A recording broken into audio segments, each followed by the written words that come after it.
وانزلنا الیک الکتاب بالحق من نازل کړي دیتا ته اے نبی علیہ السلام قرآن پاک لرا بالحق پحق سرا مصدقا لما بین یدیه چې دا تصدیق کون کې دے د هغه چې د دین مخکیو من الکتاب د کتابنا ومهیمنا علیه او دے محافظ دے د هغه فحکم بینهم پس فیصله کو په منځ د خلقو کې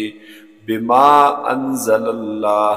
موافق مطابق د هغه چې کوم نازل کړي دي الله تعالی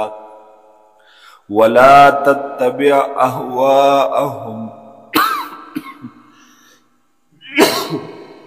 او تابعداري مکو د خواهشاتو د دوی عما جاءك من الحق په مقابله د هغه کی چراغلی دي تا ته د حقنا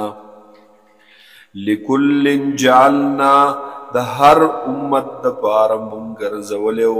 منکم استاسنا شرعتا یو دستور یو قانون او شریعت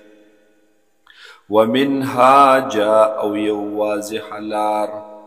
ولو شاء الله کچرت خوشوي د الله تعالی لجعلكم امه واحده نخام خابي ګرځولي وي تاسو یو امت ولكن ليبلوكم لیکن امتحان علی الله تعالی استاسو فیما بهاغ سکی آتاکم چې درکړي دي تاسو ته فاستبقوا الخيرات پس وروړاندې شئ نیکو اعمالو ته الى الله مرجعكم جميعا خاص الله طرف ته واپسی تاسو د ټولو نه فینبئکم پس خبر بدر کی الله پاک تاسو ته بما کنتم دهاغ سچوی تاسو فیه پهغی کی تختلفون چی اختلاف کولو تاسو